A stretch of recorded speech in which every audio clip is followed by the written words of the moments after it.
তো বলো happy new year, সবাইকে বলে দাও good morning, happy new year, happy new year বলে দাও টুকি টুকি। আর আমি চুপচাপ নেই, এবার আমার দুষ্টুমি স্টার্ট, কাউন্ট শুরু, তাই তো?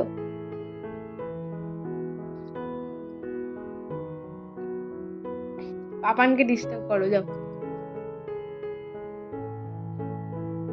পাপানকে ডিস্টার্ব করো, বলে ওটা 2024 এসে গেছে, এখনো কি ঘুমাচ্ছ? 2023 শুয়েছো। মর্নিং বন্ধুরা, আমার চ্যানেল মিঠিস মামের পক্ষ থেকে তোমাদের সকলকে জানাই হ্যাপি নিউ ইয়ার।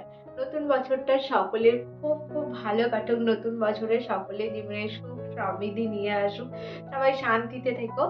আর আজকে হচ্ছে 1 জানুয়ারি, তো happy new year. Happy new year উপলক্ষে তোমরা নিশ্চয়ই সকলে হয়তো কোথাও পিকনিকে যাবে, ঘুরতে যাবে, কিন্তু আমরা কোথাওই যাচ্ছি না অন্তত এবছর।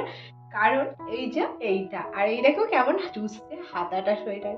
মামাটা খুলে দাও, ছেড়ে দাও, ছেড়ে দাও, খেতে নেই বাবা। এই দেখো, এই দেখো, এই দেখো।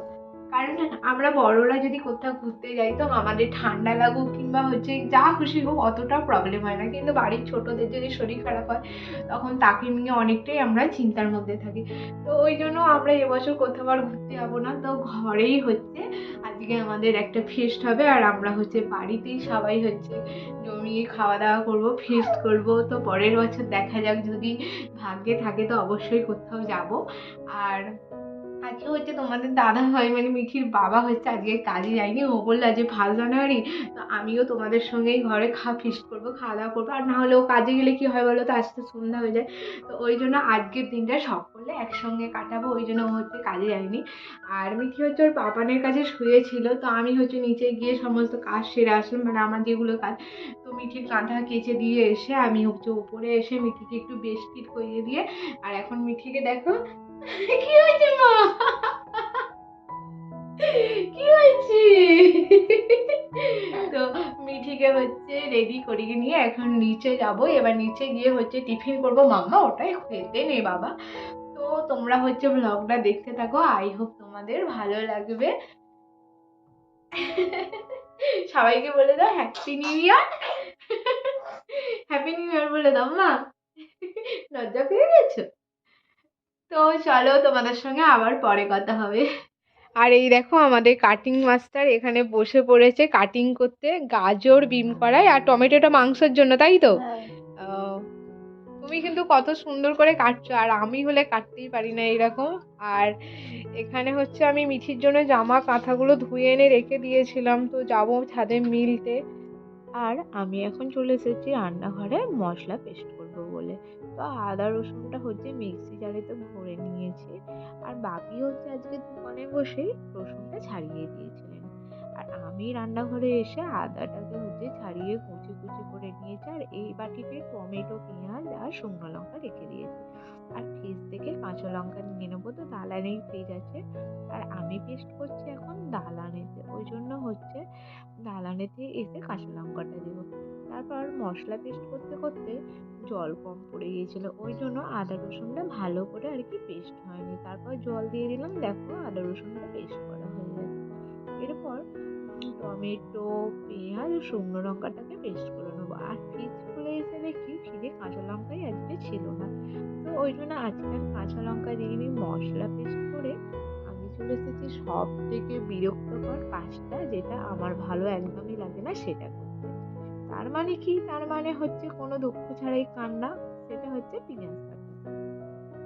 পেঁয়াজ কাটতে কাটতে বড়মশাই মাংস ভাজবে বলে এদিকে আমাকে ডেকচি কোথায়, থালা কোথায়, ও সব রকম কোথায় বলে দিতে হবে।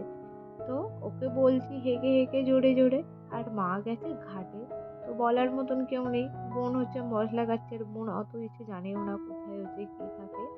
আর আমাকে বারবার বলছে এটা কোথায় সেটা কোথায়। তাই আমি একবার বিরক্ত হয়ে গেছিলাম, ওর উপর রেগেও গিয়েছিলাম। বাড়ির ছেলেদেরকে কোনো একটা কাজ করালে বউকে তোমার মাথায় একদম অর্ধেক করে দেবো খেয়ে। তো পেঁয়াজটা আমাদের কি হয় বলো তো, বঁটিতেই কাটি। আর আমাদের নয় বন্ধুরা, চপার নেই, তো এটা হচ্ছে একটা কাঠের বোর্ড, এটাই কাটি। আর এখানে দেখো আমার বর হচ্ছে মাংস বাছতে বসে গেছে, আর ও হচ্ছে কাটার দিক দিয়ে বলো, মাংস বাছার দিক দিয়ে বলো, একদম মাস্টার লোক আছে। কিন্তু ক্যামেরায় মোট কথা ওর মুখ দেখালেই ও হচ্ছে প্রচন্ড রেগে যায়, ও হচ্ছে ক্যামেরাতে মুখ দেখাতেই চায় না। তো জোরও করি না, আমি এমনি ভিডিও করছি বলে রেগে আমার উপর আগুন হয়ে যাচ্ছে। তারপরে মিঠি ওর একটা কাকায়ের কোলে দাঁড়িয়ে আছে, আর এখানে আমার ননদিনী সেই থেকে কেটেই যাচ্ছে। তো এখানে ওর গাজর, বিনস, পেঁয়াজ, তারপরে এখানে ক্যাপসিকাম প্রায় কাটাই হয়ে এসেছে। আর মা আজকে ভাতটা বসিয়ে দিয়েছিল, তো ভাতটা বসিয়ে দিয়েছে, আর এইদিকে হচ্ছে ভাতটা আর কি যে জড়িয়ে যাচ্ছিল, ওই জন্য বললো যে চাপাটা খুলে রেখে দাও। আর আমি এইদিকে বসে পড়েছি পেঁয়াজ ভাজতে। তো পেঁয়াজ আর তেজপাতা আমি একসাথে নিয়ে নাড়ছি, তারপর আদা রসুনটা দিয়ে দিলাম। আর এদিকে উনুনটা না আজ একটু প্রবলেম হচ্ছে, ধোঁয়া দিচ্ছে প্রচুর। বাইরে এদিকে হাওয়া আসছে, আর আজকে একটুও না রোদ ওঠেনি, পুরো একদম অন্ধকার মতন হয়ে আছে কুয়াশাতে। আর প্রচণ্ড ঠান্ডা। আর আমরা যেখানে রান্না করি, আমাদের রান্নাঘরটা পাশেই পুকুর আছে। তো গেটের দিক দিয়ে যা হু হু করে হাওয়া ঢুকছে, পুরো ঠান্ডায় পুরো কাঁপিয়ে দিচ্ছে। তারপর মা এখানে চলে এসেছে ভাতটাকে ঝাড়ার নিতে। তো ভাতটাকে মা ঝেড়ে নিচ্ছে, আর আমি এইদিকে মশলাটাকে দমিয়ে কষছি, যাতে মাংসটা একদম হেভি সেন্ট যায়। আর কি বলো তো, মাংসের যত মশলা পেস্ট মানে খুব ভালো করে কষবে, ততই ভালো আর কি মাংসটা খেতে লাগবে। আর আমি কিন্তু মাংস রান্না করা আমার শ্বশুরবাড়িতে বহুত শিখেছি। বাপের বাড়িতে মায়ের কাছে সেরকম কোনো কাজ করতে হয় না বললেই চলে। কি আছে, ছোটবেলায় বন্ধুরা সবাই মিলে ডিম ঝোল ফিস্টই বেশি হতো। তারপর আমার ননদ এখানে বসে পড়েছে, ও যে মিক্স রাইস করবে তার জন্য চিকেনটা ছিল, চিকেনটাকে হচ্ছে নাকি ম্যারিনেট করার জন্য। কিন্তু ম্যারিনেট করার সময় দেখে লেবু নেই। লেবু ওর দাদা বাজারে কিনতে গিয়েছিল, আর একটা বন্ধু গিয়েছিল তার ব্যাগে রেখে চলে এসেছে। তারপর আমি হচ্ছে এখানে মশলাটাকে দমিয়ে কষে নিয়ে মাংসটা তুলে দিচ্ছি উনানে, মাংসটাকে কষার জন্য। এই যে আমাদের সেই রান্নাঘরের পাশে পুকুর, একদম পুকুরে বাইরের দিক দিয়ে হাওয়া ঢুকছে। শুধু উনুনের কাছে বসেছিলাম বলে অতটাও ঠান্ডা আমাকে লাগেনি। এখানে মা হচ্ছে ভাতগুলো বেড়ে রেখে চলে গেছে, চাপা দেবে বললে থালা আনতে গেছে। আর আমি হচ্ছে মাংসটাকে ততক্ষণ কষছি। আর আমার ক্যামেরাটা কে ধরে দিচ্ছে জানো তো বন্ধুরা, আমার ননদ। আমি ওকে বললাম একটু ক্যামেরাটা ধরে দাও, আর ও না সবসময় আমাকে ক্যামেরা ধরে দেয়, ও হেল্প করে আমাকে প্রচুর। আর বিয়ের পর থেকে সেই ননদ যে বলে যে বিয়ারিতে আইবুড়ো ননদ থাকলে ঝগড়া অশান্তি হয়, আমাদের কিন্তু না সেই রকমটা কোনোদিনই হয়নি। তারপর আমার ননদ হচ্ছে ম্যারিনেট করার জন্য লেবু নিয়ে আসলো ওর দাদা, তো ও ম্যারিনেট করে নিচ্ছে চিকেনটাকে মিক্স রাইস করবে বলে।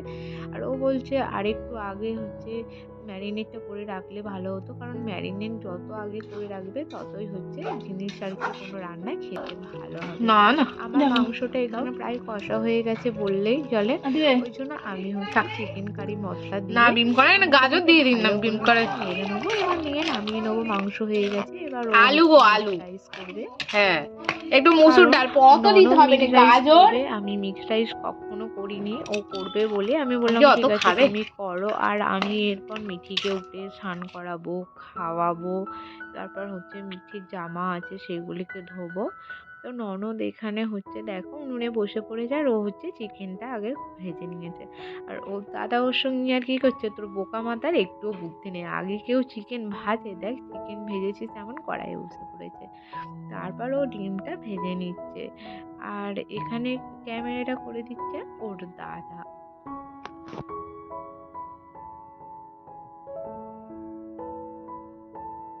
ননদের হচ্ছে রান্না হয়ে যাওয়ার পর আমি বাসন মেজে উনুন গুঁড়া মুছে স্নান করে চলে এসেছি ভাত বাড়তে।